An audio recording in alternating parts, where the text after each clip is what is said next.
नमस्कार मित्रों, मैं प्रदीप श्रीवास्तव कहानी टाइम में आपका स्वागत करता हूं। लीजिए सुनिए मेरे उपन्यास मन्नू की वह एक रात का चौथा भाग। मगर वो ऐसा क्या कर रहा था, बताती हूँ। वह कुर्सी पर बैठा था। मेज पर कोर्स की किताब खुली पड़ी थी और ठीक उसी के ऊपर एक पतली सी छोटी सी किताब खुली पड़ी थी। चीनू ने कुर्सी थोड़ा पीछे खिसका रखी थी। उसने बनियान उतार दी थी। ट्रैक सूट टाइप का जो पजामा पहन रखा था वह उसकी जांघों से नीचे तक खिसका हुआ था। वह अपने आसपास से एकदम बेखबर सिर थोड़ा सा ऊपर उठाए, आंखें करीब बंद किए हुए था और दाहिने हाथ से पुरुष अंग को पकड़े तेजी से हाथ चला रहा था। उसकी हरकत देखकर मुझे बड़ी तेज गुस्सा आ गया और मैं इस स्थिति में बजाय चुपचाप वापस आने के एकदम से दरवाज़ा खोलकर अंदर पहुंच गई। इस समय मैं ठीक उसके पीछे थी।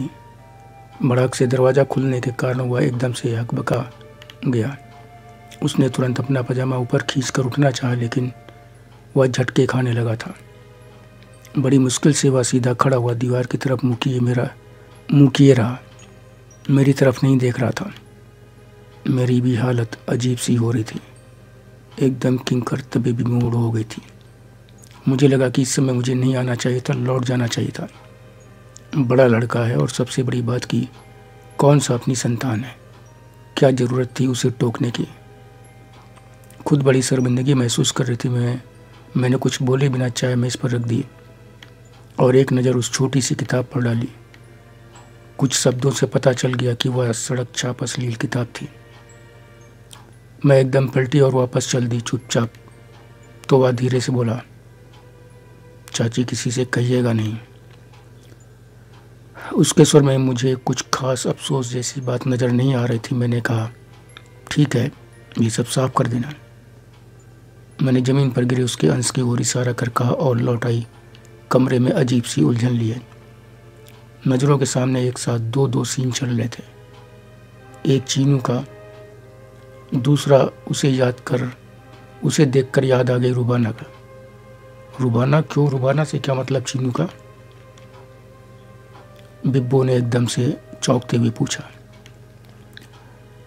मन्नू बोली, पता नहीं, पर चीनू की हरकत देखकर उस समय एकदम दिमाग में कुछ आया था तो हुआ थी रुबाना और काकी, उनकी हरकतें और हॉस्टल की कुछ ना भुलाई जाने वाली घटनाएं थी। बिब्बो ने कहा, खैर दिमाग का भी कुछ पता नहीं कब कहाँ पहुँच जाए, कुछ ठिकाना नहीं। चीनू की हरकत, रुबाना का याद आना, कुछ कहना मुश्किल है। बिब्बो, तुम्हारे लिए भी कुछ मुश्किल ना होता अगर तुम हॉस्टल में रही होती, वहाँ की अंदरूनी दुनिया को जानती। क्यों दीदी, क्यों? लड़कियों के हॉस्टल में ऐसा कुछ खास क्या होता है? फिर तुमने कभी बताया भी तो नहीं। बताती तो इस डर से नहीं थी कि वह सब जानने के बाद बाबूजी मेरी पढ़ाई हर हालत में बंद कर देते हैं और मैंने बड़े सपने पाल रखे थे, तो इसलिए किसी भी सूरत में पढ़ाई बंद नहीं करना चाहती थी। यह अलग बात है कि सपने सारे सपने ही रह गए। सारे सपने तो भाग वालों के ही पूरे होते हैं दीदी। मन्नू बोली, नहीं, मैं तो यह कहती हूँ कि सपने उनके पूरे होते हैं जो उन्हें पूरा करने के लिए दुनिया की परवाह किए बिना खुद आगे बढ़ते हैं। जो सोचते रह जाते हैं उनके सपने कभी पूरे नहीं होते। बिब्बो बोली, जब तुम यह सब जानती हो तो तुम्हारे सपने क्यों अधूरे रह गए? बिब्बो, मैं जानती तो सब थी, लेकिन आगे बढ़कर आने की हिम्मत में कमी रह गई और रह रह कर ठिठक जाना ही मेरे सपनों के टूटते जाने का सबसे बड़ा कारण था। दीदी, मैं ठिठकने का मतलब नहीं समझी। बिब्बो, यहाँ ठिठकने से मेरा मतलब यह था कि जहाँ मुझे अपनी बात कहने के लिए अड़ जाना चाहिए तो वहाँ मैं यह सोचकर पीछे रह जाती थी कि फला क्या कहेगा, क्या सोचेगा, दुनिया क्या कहेगी। अच्छा, मगर दुनिया में रहते हैं तो दुनिया के बारे में तो सोचना ही पड़ेगा ना। हाँ, जो दुनिया की चिंता करते हैं वो भीड़ का हिस्सा होते हैं, भीड़ में खोए रहते हैं। उनका जीवन, उनकी दुनिया मेरी तरह तुम्हारी तरह दुनिया की चिंता में व्यर्थ चला जाता है, खत्म हो जाता है। और जो दुनिया के बजाय अपने सपनों के बारे में सोचते हैं, उसे पूरा करने के लिए अपने हिसाब से आगे बढ़ते हैं, वह भीड़ का हिस्सा नहीं बनते, एकदम अलग नज़र आते हैं और दुनिया सोचती है उनके बारे में चर्चा करती है।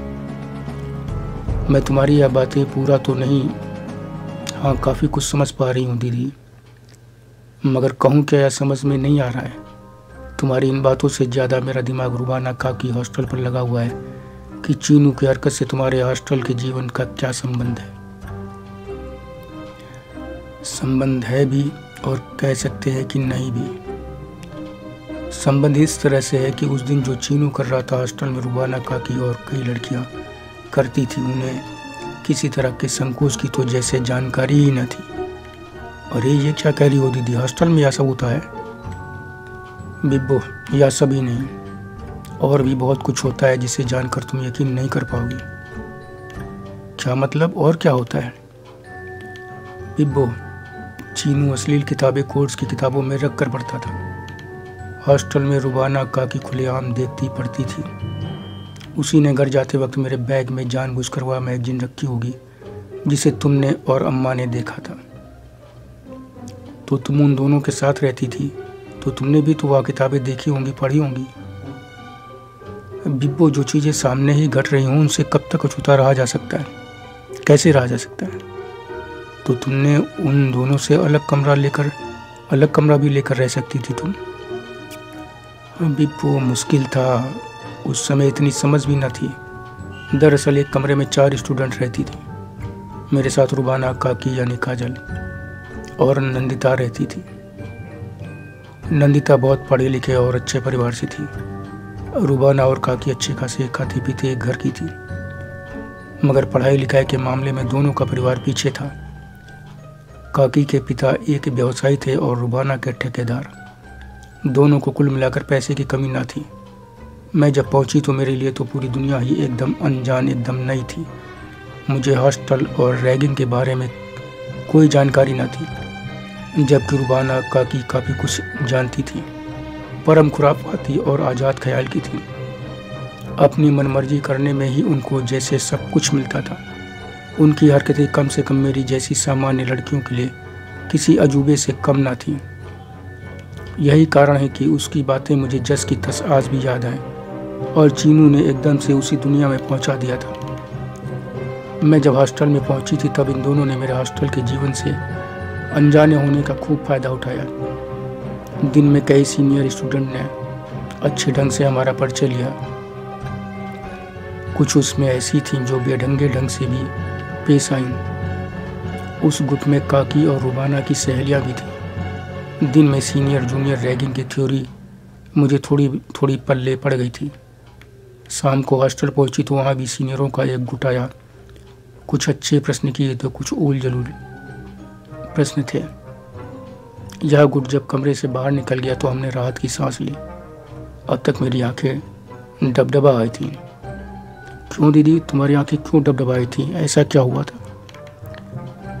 बिब्बू, क्योंकि जैसी अश्लील बातें पूछी गई थी वह मेरे लिए पहला अनुभव था। मेरी सोच से परे था। यह सोच कर डर गई थी कि पहले दिन यह हाल है, आगे न जाने क्या होगा। इसी बीच एक झटका और लगा। उस गुट में से एक लड़की पलटकर अचानक हमारे कमरे में आई और बोली, सीनियर्स की बातों को बिना इफ बट किए मानने में ही भलाई है। जिसने इफ बट किया समझ लो उसकी पढ़ाई लिखाई बंद। और हाँ, इस रूम में तुम सब की सीनियर रुबाना और काकी है, ध्यान रखना इस बात का। हमने और नंदिता ने सहमते हुए कहा, जी ठीक है। जी क्या होता है? यस मैम बोलो। Yes ma'am. उस सीनियर के जाने के बाद रुबाना तो कुछ ना बोली, बस अपनी कुर्सी पर बैठ गई। लेकिन काकी ने कहा, तुम लोगों को बाकी सीनियर से डरने की ज़रूरत नहीं है। कहीं जाना हो तो हम दोनों के साथ ही जाना। इसके बाद काकी ने सीनियर्स के साथ कैसे पेश आना है इस बारे में एक के बाद एक हिदायतें देते हुए जब यह कहा कि रैगिंग की पहली क्लास हम लेंगे, तो हमारी रूह कांप गई। फिर क्या हुआ? इतना कहने के बाद ही दोनों कहीं चली गईं और करीब रात 8:30 बजे लौटी। साथ में वो पूरी सब्जी, केले, खीरा लेकर आई थी।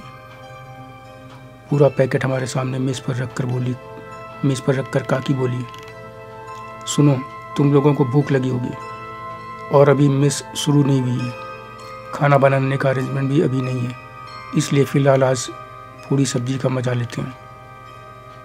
सच कहूँ उस समय हमें काकी और रुबाना बड़ी भली लगी। हमारे मन में आया कि यह दोनों तो हमारा बड़ा ख्याल रखती हैं। फिर हम चारों ने हाथ मुंह धोकर एक साथ पूरी सब्जी का मजा लिया। खाते वक्त उन दोनों को हमने सीनियर समझकर उसी तरह से व्यवहार शुरू किया तो रुबाना बोली, एक खाने के वक्त नो सीनियर नो जूनियर। उसके बाद उसने कुछ बहुत ही ओछे मजाक भी की जिससे हम सब न चाहते हुए भी हंस पड़ी। मगर सच यह भी कि उनके मजाक के चलते हम सब खाना ठीक से खा सके, नहीं तो गले के नीचे उतरना मुश्किल हो जाता। वह काफ़ी खाना लेकर आई थी, इससे थोड़ा बच गया तो मैंने सोचा रख दें, सुबह खा लेंगे। तो रुबाना बिदक कर बोली, यहाँ बासी खाने का कोई रिवाज नहीं है, जानती नहीं, हम जैसा खाएंगे हमारा दिमाग वैसा ही बनेगा और हमें थकी हुई बासी सोच कर नहीं, ताजी सोच का बिंदास बनना है। इसलिए जो बचाया हुआ डस्टबिन के हवाले करो, आखिर उसका भी तो कोई हक बनता है। उसकी बातों से लगता है कि वह तो बहुत ही आज़ाद ख्याल की थी। हाँ बिब्बो, आज़ाद, अरे या कहो कि परम आज़ाद। मैंने पहले ही कहा कि उसकी आदर्श अमृता प्रीतम, सिमोन बोवार, निनोंद लिंकलोस थी। वह उनके जैसा ही जीवन जीने की कोशिश करती थी। इसके चलते कोर्स को छोड़कर और न जाने क्या क्या पढ़ती रहती थी। उस दिन खाने के वक्त उसने केले को हाथ में लेकर छीलने से पहले जो अश्लील शब्द कहे वह अब भी मेरे कानों में मानो वैसे ही गूंजते हैं। इतनी उम्र होने के बाद भी आज तक किसी लड़की से वह शब्द नहीं सुने। उस दिन की इसके अलावा अन्य कई बातें हैं जो आज भी एकदम तरोताज़ा हैं। दीदी वह कौन सी बातें हैं? लेकिन हाँ, पहले जो तुमने एक नाम लिया निनोंद का, बड़ा अजीब सा नाम है, यह कौन थी? बिब्बो निनोंद, दरअसल इसके बारे में भी हमने रुबाना या काकी से मिली किसी किताब में ही तब पढ़ा था, जब इन दोनों ने इसके बारे में खूब बढ़ चढ़ कर कई बार बातें की। मैंने कुछ पूछा तो रुबाना बोली, बहुत जानना है तो पूरी किताब पढ़ लो। फिर किताब मुझे थमा दी। उसी में जहाँ तक मुझे याद आ रहा है कि लिखा था कि यूरोप में 15वीं 16वीं सदी में आते आते महिलाएं साहित्य कला आदि के क्षेत्र में भी आगे आईं। इसी समय जब महिलाएं अभिनय के क्षेत्र में उतरी तो अभिनेत्रियों की जाति पैदा हो गई। यह निनोंद पहली अभिनेत्री मानी जाती है जो सन 1545 में मंच पर आई। इसने बेहद स्वच्छंदतापूर्ण जीवन जिया। मूल्य, मान्यता, नैतिकता, अनैतिकता को हमेशा यह जूती के तले रखती थी। ऐसा बिंदास जीवन जिया कि तब के लोग दांतों तले उंगली दबा लेते थे। दीदी, तुम लोग वहाँ कोर्स की किताबें पढ़ने गई थी कि या सब? खैर, जो एकदम तरोताज़ा बातें बताने जा रही थी वो बताओ। तो सुनो, पहली तो यही कि जब कपड़े चेंज करने का वक्त आया तो कमरे में कोई सेपरेट जगह नहीं देखकर मैं और नंदिता अपने कपड़े लेकर बाथरूम की तरफ जाने लगी। तो काकी ने पूछा, कहाँ जा रही हूँ? हमने कहा, कपड़े चेंज करके आ रही हूँ। तो बाहर जाने की क्या ज़रूरत है? उसकी इस बात से मैं और नंदिता चुपचाप उसे देखते रहे तो वह बोली, यहीं क्यों नहीं चेंज करती? हम सब भी यहीं करते हैं। ये कमरा है, कोई चौराहा नहीं कि लोग तुम्हारी देख लेंगे। तभी रुबाना बीच में बोली, या तुम दोनों के सामान कुछ खास तरह के हैं? यह कहकर दोनों ताली बजाकर लोफर लड़कों की तरह हंस पड़ी। उनकी बातों से मैं और नंदिता शर्म से गड़ गए। सिवाय पैरों के पंजे के पास की जमीन देखने के हम कुछ और नहीं कर पा रहे थे। तभी रुबाना फिर बोली, सुनो यार, पर्दे की हसीना बनने की ज़रूरत नहीं है। पर्दे में ही रहना था तो घर में ही रहती, ज़रूरत क्या थी पढ़ने की? कपड़े सब यही चेंज करो। उसकी बात से मैं पसीने पसीने हो गए। नंदिता का भी हाल मेरे ही जैसा था। हमें बुत जैसा एक जगह खड़े देखकर दोनों बोली, सुना नहीं, यहीं चेंज करना है तुम्हें, और ये ध्यान रहे ये गर्ल्स हॉस्टल है, तुम्हारा घर नहीं, समझी? कोई रास्ता न देख हम दोनों कमरे के दूसरे कोने में रखी अलमारी की आड़ में जाकर चेंज करने लगे। नंदिता और हमने रात के लिए भी सलवार सूट ही पहना था। जब दोनों चेंज कर रहे थे तो रुबाना फिर बोली, तुम दोनों अंदर कुछ नहीं पहनती क्या जो तुम्हें आड़ की ज़रूरत पड़ती है? हम दोनों ने कोई जवाब नहीं दिया, बस जितनी जल्दी चेंज कर सकते थे चेंज कर लिया। हमें रात के लिए भी सलवार सूट पहने देखकर रुबाना फिर भड़की, तुम्हें यही पहनना था तो चेंज करने की ज़रूरत ही क्या थी? जो पहन रखा था वही पहने रहती। फिर रुबाना ने हम दोनों को खाना निकालने के लिए कहा। हम डरे सहमे आज्ञाकारी बच्चों की तरह अपने काम में जुट गए। अभी हम शुरू ही हुए थे कि एक बार फिर चौंक गए काकी और रुबाना बिना हिचक सामने ही चेंज करने लगी। हमारी तरह अलमारी की आड़ में नहीं गई, निसंकोच, बल्कि या कहो कि पूरी बेशर्मी के साथ अपनी सलवार और कुर्ता उतार दिया। फिर उतनी ही बेशर्मी के साथ दोनों ने अपनी स्लीपिंग ड्रेस बड़े आराम से उठाई और बड़े इत्मीनान से पहनी। ट्राउजर और ढीली ढाली शर्ट उस जमाने के फैशन के हिसाब से बनी थी। जिस तरह की और जिस ढंग से वह पहनी थी उससे देखकर निश्चित ही कहा जा सकता था कि वह दोनों कम से कम अपने घरों में तो उस तरह से नहीं रह सकती थी। जहाँ काकी ने अपनी शर्ट के बटन बंद कर लिए थे ऊपर के एक को छोड़कर, वहीं रुबाना काकी से कई कदम आगे थी। उसने न सिर्फ ऊपर के 2 बटन बेशर्मी से खोल रखे थे बल्कि अपनी ब्रेजरी भी उतार दी थी। इस वजह से उसकी छाती का एक बड़ा हिस्सा न सिर्फ दिख रहा था बल्कि बड़े भद्दे ढंग से हिल भी रहा था। उसकी यह बेशर्मी देखकर मैं उसे अंदर ही अंदर गाली दे रही थी। मेरा वश चलता तो उसे मैं चप्पलों से पीटती, लेकिन हमारा हाल तो कटखने मास्टर को देखकर थर थर कांपते बच्चों की तरह था। डर के मारे काम में जुटी हुई थी कि तभी रुबाना मुझे कनखियों से अपनी ओर देखते पाकर बोली, कनखियों से क्या देख रही हो? देखना है तो बोल दिखाती हूँ सब कुछ। मैं कोई गांव की गोरी नहीं हूँ कि 7 पाँव में बंद रखूँ अपने को। जिंदगी मिली है तो उसे जी भर के जीऊँगी, काटूंगी नहीं, समझी?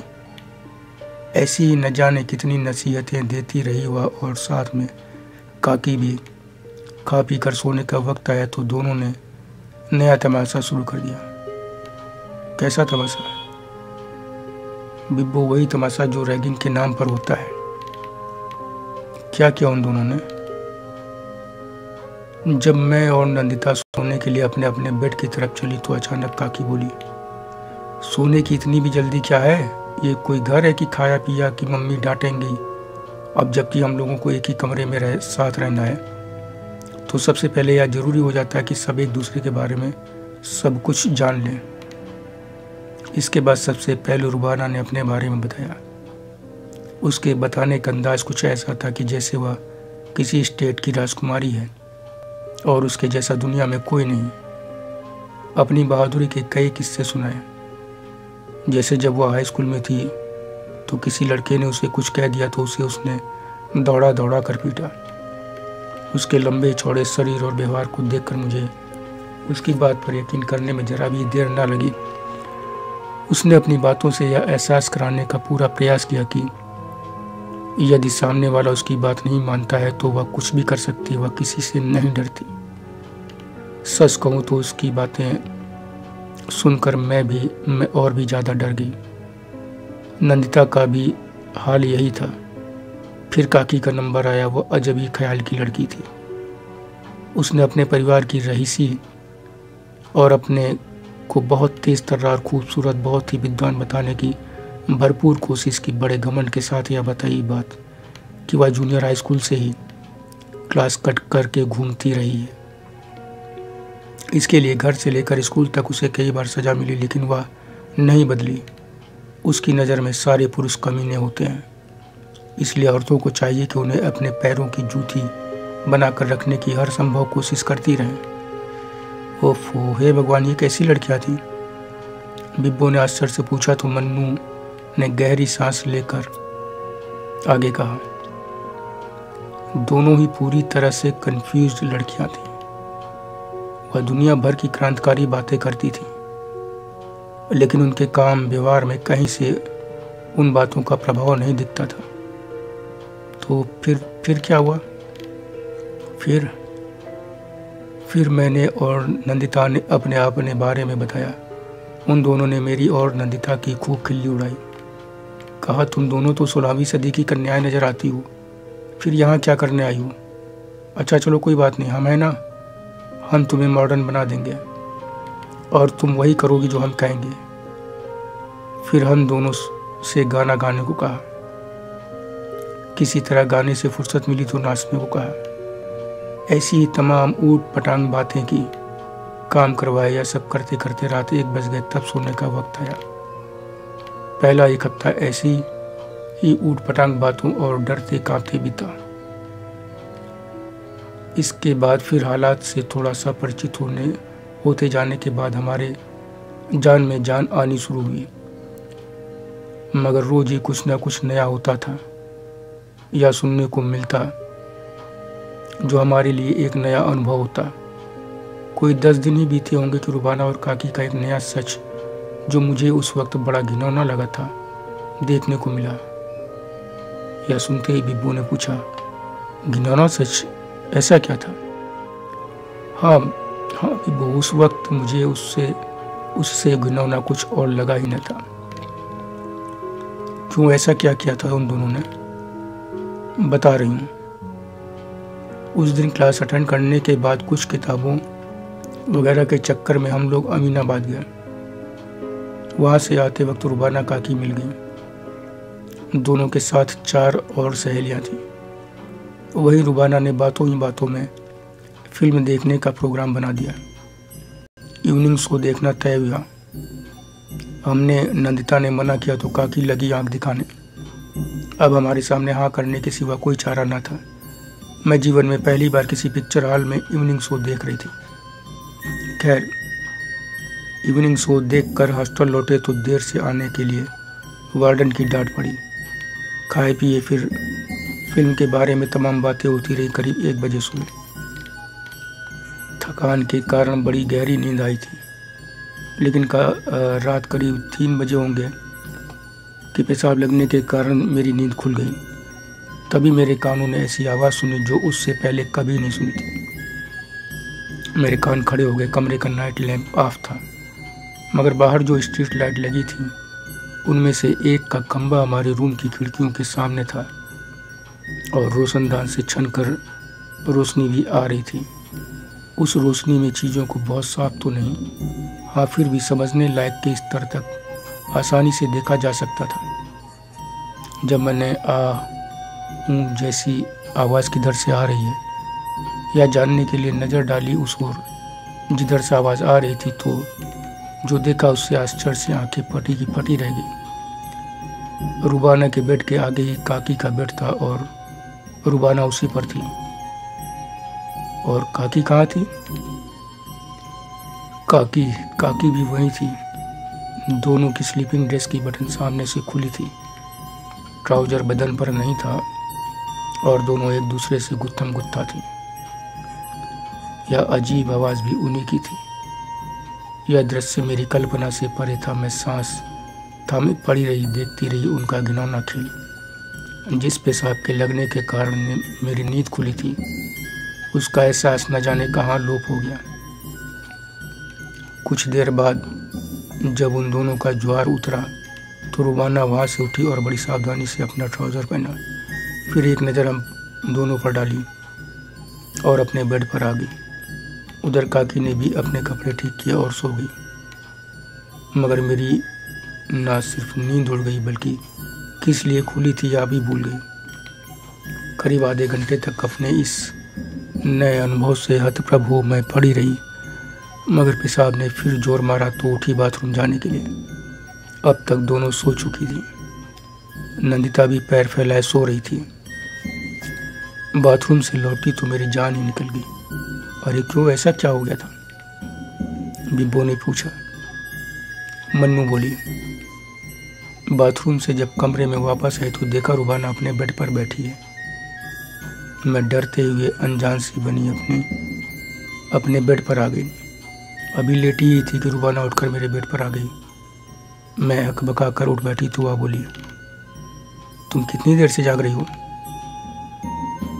मैंने डरते हुए कहा, बाथरूम जाने के लिए मैं तो अभी उठी हूँ। तो वह दांत पीसती हुई बोली, झूठ मत बोलो, तुम जैसी चालाक देहातियों को मैं अच्छी तरह जानती हूँ, और तुम जैसों से कैसे निपटा जाए यह भी। देहातियों वाली बात पर मुझे बहुत गुस्सा आया, पर मैंने स्वयं पर काबू करते हुए कहा, मैंने ऐसे क्या कर दिया जो ऐसा कह रही हो? तो वह बोली, ज़्यादा बनने की कोशिश मत करो। जब तुम एक झटके से उठी थी मैंने तुम्हें उसी वक्त देख लिया था, लेकिन मैं अपने मज़े का कूड़ा नहीं करना चाहती थी, और तुम्हें यह भी मालूम है कि मैं किसी की परवाह नहीं करती हूँ, इसलिए तुमको देखने के बाद भी मैंने परवाह नहीं की। मैं तो बस तुम्हारी कनिंगनेस को चेक करना चाहती थी, और वो पता चल गई कि तुम कैसी हो, कितनी कनिंग हो। ऐसी कोई बात नहीं है, आप मेरा विश्वास करें। मैं नहीं चाहती थी कि आपको डिस्टर्ब करूं। अच्छा, तो बताओ मैं क्या कर रही थी? उसके इस प्रश्न पर मैंने डरते हुए कहा कि मुझसे गलती हो गई तो माफ़ कर दीजिए। यकीन कीजिए कि कभी किसी से कुछ नहीं कहूँगी। यह सुनकर वह बोली, इसी में तुम्हारी भलाई है। यह कहकर रुबाना अपने बेड पर गई और ऐसे तान कर सो गई जैसे कुछ हुआ ही नहीं। मगर मेरी नींद उड़ गई। मैं यह सोच कर परेशान थी कि इस हॉस्टल में जीवन के और क्या क्या रंग देखने को मिलेंगे। अगले दिन रुबाना के व्यवहार से ऐसा लगा ही नहीं कि रात में कुछ हुआ होगा। दिन में जब क्लास अटेंड कर करीब 2 बजे मैं नंदिता के साथ कैंटीन जा रही थी कि तभी काकी अकेले आई। यह किसी आश्चर्य से कम न था, क्योंकि काकी रुबाना कभी अकेली नहीं रहती थी। वह गुस्से में दिख रही थी। आते ही वह नंदिता को अलग कर मुझे थोड़ा दूर ले गई और आंखें दिखाते हुए बोली, कल रात वाली बात तुमने किसी को भी भूल कर भी बताई तो सोच लेना, घूमती में कहीं सड़ती मिलोगी, समझी? मैं समझ गई कि यह रुबाना से सारी बातें करके आ रही है।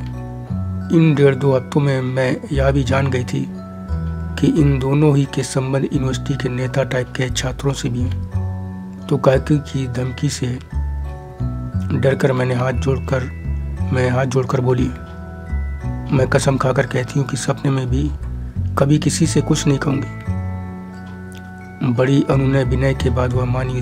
उसके बाद हम कैंटीन गए। वहाँ एक और बड़ा झटका लगा। जिस नंदिता को मैं बहुत मासूम, अपने से भी ज़्यादा गई गुजरी समझती थी, वह कहीं ज़्यादा चालाक निकली। कैंटीन में बैठते ही जब उसने पूछा कि काकी ने क्या कहा, तो वादे के मुताबिक मैंने बात छिपाने की कोशिश की, लेकिन नंदिता बोली, ठीक है ना, बताओ, लेकिन मुझे सब मालूम है। मैंने पूछा क्या? तो वह बोली, यही कि काकी ने तुमसे क्या कहा। तो मैंने कहा अच्छा, तो बताओ। तब वह बोली, उसने यही कहा होगा कि कल रात वाली बात किसी से ना कहना। अब मैं समझ गई कि इसे भी सब पता है, तो मैंने उसे सारी घटना बता दी। तो वह बोली, यह कोई पहला चांस नहीं है, मैंने आने के दूसरे ही दिन दोनों को पकड़ लिया था, मगर दोनों ने जिस तरह से धमकाया उससे मैं डर गई। सोचा जो करना करो, मुझे क्या करना है, मैं क्यों कहने जाऊँ। एक बात और कहूँ कि मैंने इतनी कामुक लड़कियां पहले कभी नहीं देखी। मैं तो कोशिश करूंगी कि जल्दी से जल्दी रूम चेंज करा लूं। मुझे नंदिता की बात सही लगी। मैंने उससे कहा, ठीक है, मैं भी कराती हूँ। इन दोनों के साथ रहना संभव नहीं है, न जाने दोनों क्या कर दें। इनके साथ तो हम भी बदनाम हो जाएंगे। तुमने तो जीवन में बड़े अजीब अजीब अनुभव प्राप्त किए हैं दीदी, लेकिन चीनू की हरकत से तुम्हें यह बातें कैसे याद आ गई?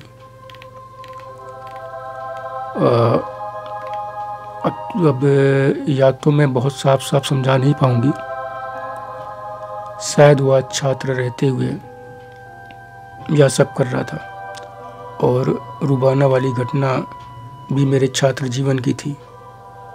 इस समानता ने ही शायद एकदम से याद दिला दी रुबाना की। तो चीनू की हरकत तुमने जीजा से नहीं बताई?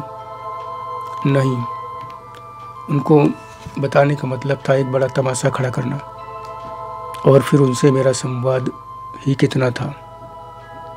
मैं अपने कमरे में आकर लेट गई। मूड इतना खराब था कि ना तो कुछ पढ़ पा रही थी और ना नींद आ रही थी। रह रहकर नज़रों के सामने हॉस्टल, रुबाना और चीनू घूम जाते।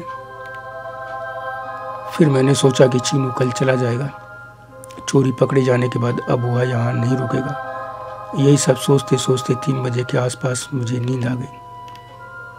सवेरे उठी तो बड़ी थकान महसूस हो रही थी, मगर काम कहाँ देखता है यह सब। रोज की तरह इन्हें चाय नाश्ता दिया, फिर चीनू को आवाज़ दी, मगर वह हाँ कह कर रह जाता, नीचे नहीं आया। मैं समझ गई कि वह डर रहा है, तो बिना कोई हील हुज्जत किए उसका चाय नाश्ता लेकर ऊपर चली गई। जब मैं ऊपर नाश्ता लेकर जा रही थी तो मन में यही था कि वह अपना सामान वगैरह पैक कर रहा होगा, लेकिन ऊपर पहुंची तो यह देखकर दंग रह गई कि वह अपेक्षा के विपरीत एक पढ़ाकू की तरह पढ़ता मिला।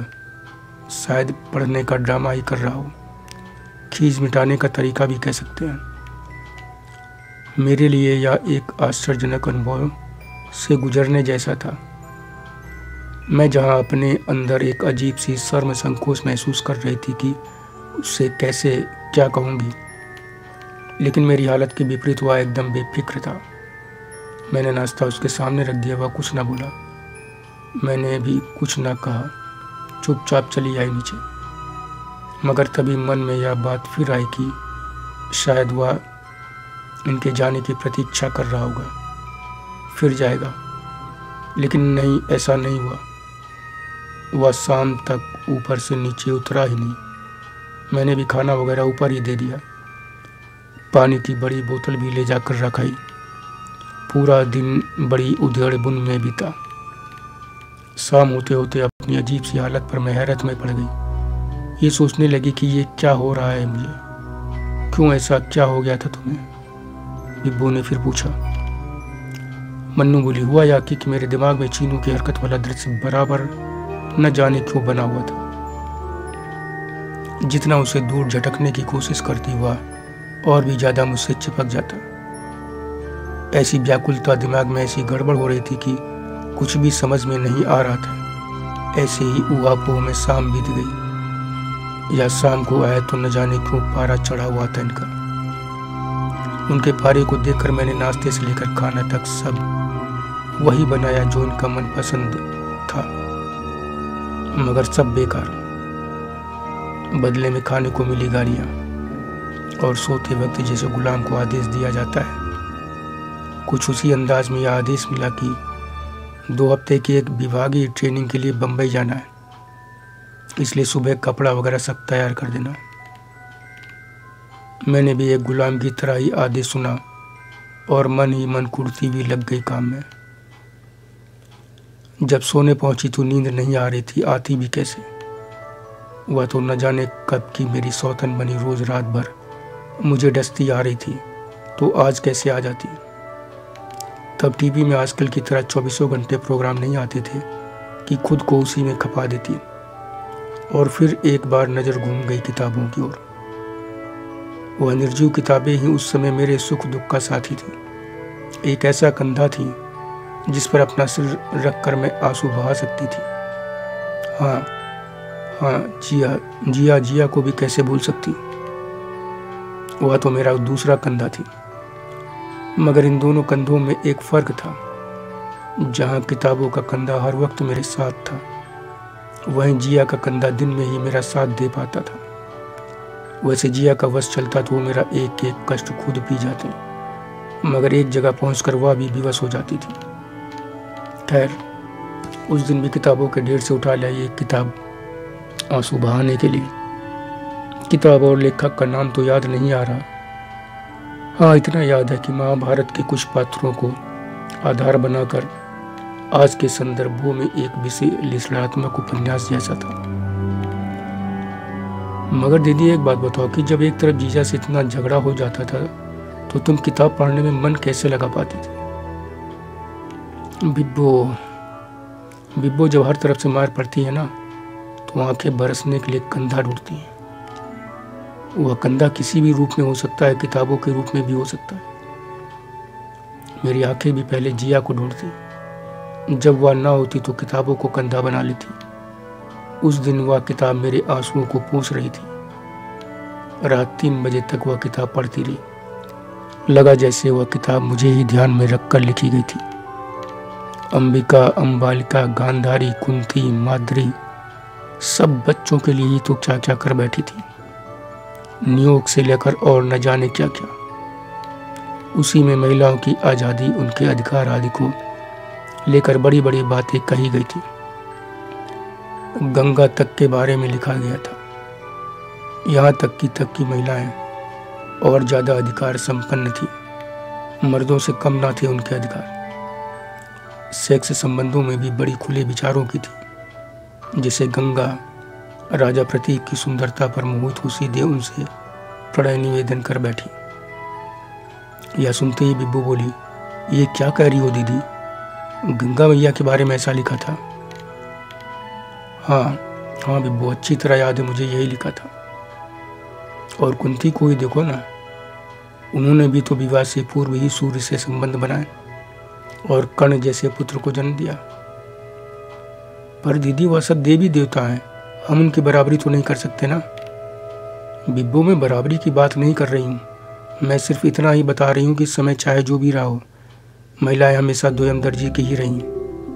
फर्क सिर्फ इतना रहा कि स्थितियाँ कभी कम तो कभी ज़्यादा खराब रही हैं। हाँ, उस भीड़ में वही अपना अधिकार पाने में सफल हुई हैं जिन्होंने पुरुषों की बनाई डेयरी में नहीं, बल्कि अपनी बनाई डेयरी में अपने को सुरक्षित किया। मेरा मतलब है कि अपने बनाए दायरे में रहीं। और उस दिन वह किताब पढ़ते पढ़ते मेरे भी दिमाग में पहली बार यह बात आई कि आखिर हम भी एक इंसान हैं, हमारा भी कोई वजूद है। आखिर हम गुलामों की तरह जीते ही क्यों हैं? सोचते सोचते बार बार मेरा निष्कर्ष यही होता कि प्रकृति तो हमें पुरुषों की ही तरह आज़ादी पैदा करती है। बंदिशें पुरुष ही लगाते हैं और उन बंदिशों को हम औरतें शर्म संकोच के नाम पर और कड़ा करते हैं। उस दिन पहली बार मेरे दिमाग में यह बात आई कि मेरी भी जो हालत है उसके लिए एक हद तक मैं खुद ही जिम्मेदार हूँ। और सच कहूँ, उसी दिन मेरे मन में पहली बार यह बात भी आई कि अब अपने हालात में खुद बदलूंगी, अब न जीऊंगी गुलामों की तरह। आखिर मैं भी एक इंसान हूँ, कोई जानवर नहीं। ऐसी ही तमाम बातें मन में उथल पुथल मचाए हुई थी कि न जाने कब नींद आ गई। सुबह जब अलार्म की घंटी बजी तब मेरी नींद खुली। ऐसा बरसों बाद हुआ था कि सुबह मेरी नींद अलार्म की घंटी से खुली। नहीं तो रात चाहे जितने बजे सोती हैं, सुबह 6 बजे मेरी नींद अपने आप ही खुल जाती थी। खैर, जल्दी जल्दी उठकर चाय नाश्ता खाना पीना सब तैयार किया। इनकी ट्रेन शाम को थी। हाँ, कुछ देर के लिए इनको ऑफिस जाना था। अचानक मेरे मन में आया, चलो इनके साथ ही बम्बई घुमाऊं। बरसों से कहीं गई नहीं। मेरी फिल्मी हस्तियों को देखने की बड़ी इच्छा थी। बरसों की छिपी इच्छा अचानक ही मन में उछल कूद करने लगी और फिर मैंने तय कर लिया कि मैं भी शाम को इनके साथ जाऊंगी। लेकिन तभी मन में यह बात आई कि ट्रेन में रिजर्वेशन तो इन्हीं का है। फिर मेरे दिमाग में आया कि बड़े बड़े लोगों से इनका संपर्क है ही, कोई ना कोई रास्ता या निकाल ही लेंगे। यह बात मन में आते ही मैंने रात की सारी बातें बुलाते हुए इनसे कहा, मैं भी साथ चलना चाहती हूँ। मैं भी इसी बहाने घूम लूँगी बम्बई, जो कि आजकल मुंबई हो गया है। ऐसे तो कभी मौका मिल नहीं पाता। मेरी बात जब इन्होंने अनसुनी कर दी तो मैंने फिर अपनी बात दोहराई। इस पर यह नाराज हो उठे, बोले, मैं ऑफिस के काम से जा रहा हूँ, घूमने नहीं। 2 हफ्ते का वक्त कम नहीं होता, एक आध दिन तो निकाल ही सकते हैं घूमने फिरने के लिए। ऐसा तो नहीं है कि आप लोग दोनों हफ्ते काम में ही व्यस्त रहेंगे, फिर काम तो शाम तक रहेगा, उसके बाद तो खाली ही रहेंगे। मैंने फिर कहा तो वह बोले, बोल तो ऐसे रही हो जैसे वहाँ के सारे प्रोग्राम तुमसे ही बात करके तय किए गए होंगे। समझ नहीं आता क्या करना चाहती हो। उनकी बेरुखी बातों ने मेरा मूड और ख़राब कर दिया। मैंने चिढ़कर फिर कहा, ये कोई बात नहीं हुई, ये तो कॉमन सेंस की बातें हैं कि काम कितना भी हो शाम को तो छुट्टी रहेगी। और फिर आप लोग ही अक्सर बातें करते हैं कि ऐसे ट्रेनिंग प्रोग्राम खाना पूर्ति के सिवा कुछ और नहीं होते। मेरे यह कहते ही वह भड़क गए। बोले, हाँ, बाकी काम तो तुम्हारे बाप कराते हैं। यह सब खाना पूर्ति है तो इंडिया में सारे बैंक अपने आप ही रन करते हैं। बदतमीजों की तरह कान लगाकर हमारी बातें सुनना, फिर ज़रूरत पड़ने पर ताने मारना, ये तुम्हारी बेहयाई बेशर्मी की हाइट है। अब मुझे भी गुस्सा आ गया। मैंने कहा, घर में बातें होंगी तो कान में नहीं पड़ेंगी क्या? और फिर मैंने ऐसा क्या कह दिया जो बेहयाई बेशर्मी के दायरे में आ गई? साथ चलने की बात कर रहे हो? ऐसा तो नहीं कि मैं पहली औरत हूँ जो पति के साथ घूमने की इच्छा प्रकट कर रही हूँ। वह फिर बोले, जितना घूमना था घूम चुकी, अब ज़्यादा बहस करने की ज़रूरत नहीं है। तो मैं फिर बोली, कह तो ऐसे रहे हैं मानो सारा जहाँ ही घुमा दिया हो। मुझे तो याद नहीं आ रहा कि शादी के बाद शुरू में कुछ दिन एक दो जगह ले जाने के सिवा कहीं और ले गए हों। सच तो यह है कि बीवी होकर मैं तुम्हारे साथ जितना घूमी होंगी उससे कहीं 100 गुना ज़्यादा तो आपकी मीनाक्षी मैडम आपके साथ घूम चुकी होंगी। आखिर उनके सामने मेरी क्या हैसियत है? जब वो जा रही हैं साथ में तो मैं कैसे जा सकती हूँ? मेरा इतना कहना था कि उनके तन बदन में जैसे आग लग गई। एकदम भड़क कर बोले, चुप कर हरामजादी, ज़्यादा जुबान चली तो खींच लूँगा बाहर। साली सालों साल हॉस्टल में यारों के साथ घूमी और यहाँ मेरे साथ घूमी। ड्रामा करती है, अभी और घूमने के लिए भड़क रही है। ताने मारते हो मीनाक्षी के। वह साथ काम करती है, वह साथ नहीं रहेगी तो क्या तुम रहोगे? और फिर जरा उससे अपनी तुलना करके देखो, कहीं ठहरती हो उसके सामने? एक गैर औरत के साथ अपनी तुलना से मैं भी आग बबूला हो उठी। मैं भी भड़क कर बोली, होगी वह तुम्हारी नज़र में हूर की परी और काबिल-ए-हिंद, लेकिन मेरी नज़र में एक कैरेक्टर लिस्ट सबसे गंदी औरत है। रही बात काबिलियत की, तो अगर आपने मेरी पढ़ाई लिखाई बंद ना की होती तो अब तक मैं भी कहीं प्रोफेसर होती। यह सुनते ही वह फिर बिद गए। बोले, ओह, तो मेरी वजह से तुम प्रोफेसर नहीं बन पाई। इस बात के अलावा और किस किस बात का फ्रस्ट्रेशन भरा हुआ है? मैंने कहा, यह फ्रस्ट्रेशन वर्स्ट्रेशन नहीं है। हमेशा मुझे अपमानित करते रहते हैं। एक बाहर की 3rd क्लास औरत से मेरी तुलना करते हैं। अपनी बीवी की तुलना एक बाहरी औरत से करते हैं। आपको संकोच भी नहीं होता? और ऊपर से मुझे ऊटपटांग कहते हैं। यह सब कहते वक्त मेरी आवाज़ थोड़ी तेज थी, जिसने आग में घी का काम किया। यह एकदम आग बबूला होकर बोले, कमीनी, तेरा दिमाग बहुत खराब हो गया। मुझे नसीहत देती है कि मैं क्या करूं क्या नहीं। तुम क्या हो ये मैं अच्छी तरह जानता हूं। तुम्हारी तुलना किससे करनी चाहिए किससे नहीं, यह भी मालूम है। तुम्हारी जैसी जाहिल हरकत देखकर तो लगता है कि तुम किसी से तुलना के काबिल ही नहीं हो। और एक बात ध्यान रखना कि आज के बाद फिर कभी मुझे नसीहत देने की हिम्मत नहीं करना, नहीं तो वह दिन तुम्हारे लिए सबसे बुरा दिन साबित होगा, समझी? हम दोनों का फुल वॉल्यूम में चल रहा यह वाक युद्ध सुनकर चीनू भी सामने आ गया। उसने धीरे से मुझसे कहा, चाची जी चुप हो जाना।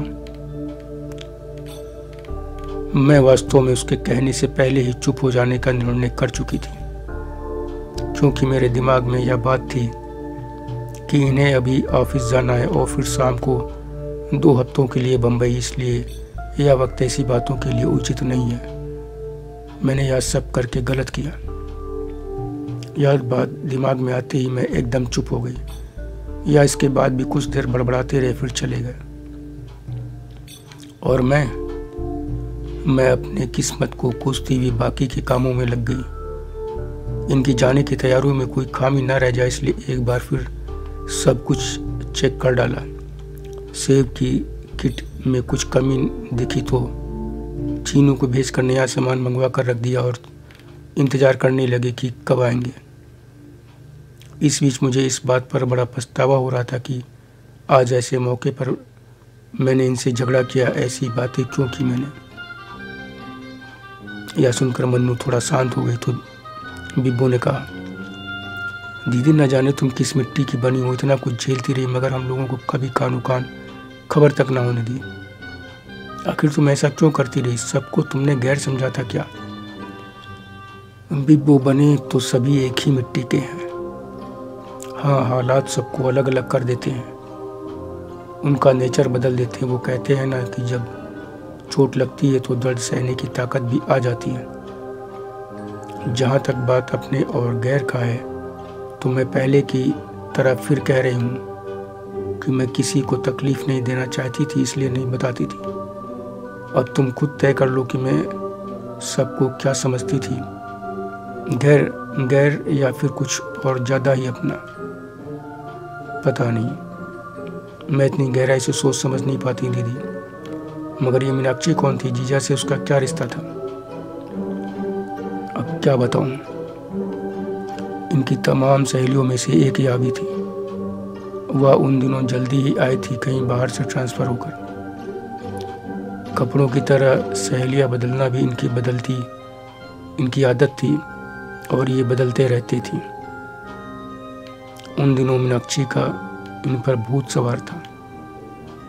उस समय की बातों पर यकीन करे तो इन दोनों के संबंध शरीर की सीमा तक थे। इन्होंने उसको आगे बढ़ाने के लिए कोई कोर कसर बाकी नहीं रखी थी। वो एक डाइवोर्सी थी। उसके आदमी ने उसे शादी के कुछ महीनों बाद ही छोड़ दिया था। लखनऊ आने के बाद उसे किराए का मकान दिलाने से लेकर उसके लिए सब कुछ करते रहते। उस दिन भी सुबह तक मैं यही जानती रही कि मीनाक्षी बम्बई तो जा रही है, लेकिन अलग जाएगी, इनके साथ नहीं। लेकिन शाम को ऐन वक्त पर यह आए तो कार में उसको इनके साथ देखकर मेरा खून उबल पड़ा, मगर किसी तरह नियंत्रण किए रही। लेकिन जब वह अंदर आकर बैठी और मैंने चाय नाश्ता रखा तो मुझसे रहा नहीं गया। मैंने बीच में ही पूछ लिया, आप भी बम्बई साथ जा रही हैं क्या? तो वह बेशर्मी से हंसकर बोली, हाँ भाभी जी, मैं भी जा रही हूँ। पहले तो जाने का मन नहीं था, लेकिन फिर सोचा चलो इसी बहाने बम्बई भी घूम लूँगी। उसके मुंह से बम्बई घूमने की बात सुनकर तन मन एक बार फिर जल उठा, मगर किसी तरह अपने पर नियंत्रण रखकर बोली, लेकिन वहाँ इतना टाइम मिल जाएगा कि घूमना फिरना भी हो जाएगा। वह बोली, हाँ क्यों नहीं, ऑफिस का जो भी काम होगा शाम तक खत्म हो जाएगा, उसके बाद तो टाइम ही टाइम है। वह जब यह बात कह रही थी तो मैंने एक नज़र इनकी तरफ डाली तो देखा उनकी जलती हुई आंखें मुझे घूर रही हैं। मैं समझ गई कि बात खुल जाने के कारण यह उबल रहे हैं और अगर मैं ज़्यादा बोली तो यह फट सकते हैं। इतना ही नहीं, मैं अपनी भी मनःस्थिति पर गौर कर रही थी कि अगर मैं ऐसे ही मीनाक्षी से बात करती रही तो शायद मैं भी आपा खो बैठूं, इसलिए चुप हो गई। अचानक वह बोली, भाभी जी आपको भी चलना चाहिए था, बार बार ऐसा मौका नहीं मिलता। उसकी बात सुनकर मैं एकदम जल भुन गई। मन में उसके लिए अनायास ही कई गालियां निकल गई, लेकिन ऊपर से मैं चुप रही। स्थिति का अंदाजा इनको भी था। फिर ट्रेन का टाइम भी हो रहा था, सो इन्होंने आदेश जारी किया, बैग सूटकेस निकालो। मैंने आज्ञाकारी गुलाम की तरह अंदर कमरे से सामान निकाल कर ड्राइंग रूम में रखा। तब तक चीनू भी आ गया नीचे। चीनू और कार के ड्राइवर ने मिलकर सामान गाड़ी में रख दिया। इस बीच देखा उस चुड़ैल का सामान पहले से रखा हुआ था। समझते देर नहीं लगी कि उस चुड़ैल के घर से होकर आ रहे हैं। यह सारी बातें मेरे तन मन की आग को और भड़का रहे थे। वह चुड़ैल भी नमस्ते करके जा बैठी गाड़ी में। फिर यह उठने को हुए तो चीनू ने पैर छुए, वह भी ठिठक गया। तभी मैं भी पैर छूने को झुकी तो इन्होंने गुस्से में पैर झटक दिया, जो सीधे मेरी आंख के पास लगा। चुड़ैल से मेरा बोलना इनको इस हद तक नागवार गुजरेगा, इसका अंदाजा मैं नहीं लगा पाई थी। शहर से कहीं बाहर जाने और आने पर पैर छूना मेरी आदत थी। शायद संस्कार का ही असर था। आंख के पास जूते का अगला हिस्सा लगने के कारण दर्द से मैं एकदम बिलबिला उठी थी, क्योंकि चोट कुछ ज़्यादा लगी थी। और यह मुझ पर बिना एक नज़र डाले जाकर कार में ऐसे बैठ गई जैसे कुछ हुआ ना हो। मगर मैं इसके बावजूद दरवाजे तक गई कि वह चुड़ैल कुछ ऐसा वैसा ना सोच ले। मगर भूल कर भी इन्होंने एक नज़र देखना ठीक न समझा। उस क्षण मैंने अपने को इतना अपमानित महसूस किया कि मन नफरत से भर गया। गाड़ी के चलते ही मैं भी पैर पटकती हुई आकर बैठ गई सोफे पर। कार के चलते वक्त उस चुड़ैल ने मुझे देखकर हाथ हिलाया था, लेकिन मैंने नफरत के चलते उसे जवाब ना दिया। मैं जवाब दे ही ना सकी। मेरी आंखों में आंसू भर आए थे, मगर उस समय 2 वजहों से मैं रोना नहीं चाहती थी। एक तो दिमाग में यह था कि अभी अभी घर से गए हैं, रोना अपशगुन होगा। दूसरा, चीनू के सामने मैं आंसू नहीं गिराना चाहती थी। यह अलग बात थी कि उसने इनको पैर से मारते देख लिया था। छिपाने का कोई औचित्य ही नहीं था, क्योंकि चोट अपना गहरा स्याह निशान छोड़ चुकी थी। मैं सोफे पर बैठी थी कि तभी चीनू फ्रिज से बर्फ निकाल लाया और एक टुकड़ा स्याह जगह पर लगा दिया। साथ ही चीनू को लेकर एक बात और दिमाग के कोने में कहीं कुलबुला उठी। वह जिस तरह बर्फ ले आया और लगाई जितने अधिकार से, और उससे मेरे शरीर में जो एक अनबूझी सी सिहरन दौड़ गई, उससे मैं कुछ क्षणों को तो एकदम सोच में पड़ गई। समझ नहीं पा रही थी कि क्या रिश्ता है। अजीब सी उथल पुथल मच रही थी मन में। बर्फ जब तक वह लगाता रहा, मैं किंकर तभी भी मोड़ सी लगवाती रही। वह बिना कुछ बोले बर्फ लगाकर चला गया ऊपर। मैं सोफे पर ही लेट गई, सोचती रही अपनी जिंदगी, अपनी किस्मत के बारे में। कि समय से शादी हो जाती, बच्चे हो जाते, तो आज हुआ भी 10-15 बरस के होते ही, और जब बच्चे होते तो शायद मेरी हालत यह ना होती जो आज है। लेटे लेटे मुझे न जाने कब नींद आ गई। सो गई मैं गहरी नींद में। अचानक कान में चाची चाची की आवाज़ गूंजी। आँख खुल गई मेरी। देखा सामने चीनू खड़ा था। मेरे जागते ही वह बोला, उठिए चाची जी, रात के 9 बज गए हैं। उसकी बात सुनकर मेरी नज़र घड़ी की ओर मुड़ गई। उसमें 9 बजा देखकर मैं हैरत में पड़ गई। शाम के समय में कभी सोई नहीं थी, वह भी इतनी गहरी नींद और इतनी देर तक। मैं सोच ही रही थी कि तभी चीनू ने चाय सामने रखते हुए कहा, चाची चाय पी लीजिए, फिर मैं कोई दवा लेकर आता हूँ। आपकी आँख काफ़ी सूज गई है। उसकी बात सुनकर मुझे दर्द और सूजन दोनों का एहसास हुआ। चीनू की आवाज़ मुझ पर उस समय जैसे अब प्रभाव छोड़ रही थी। उसे व्यक्त करने के लिए मेरे पास न तब शब्द थे और ना ही ठीक से आज है। मगर इसके बावजूद मैं हतप्रभ थी कि चीनू चाय कैसे बना कर ले आया, जबकि सच यह था कि वह घर पर एक गिलास पानी भी उठाकर नहीं लेता था।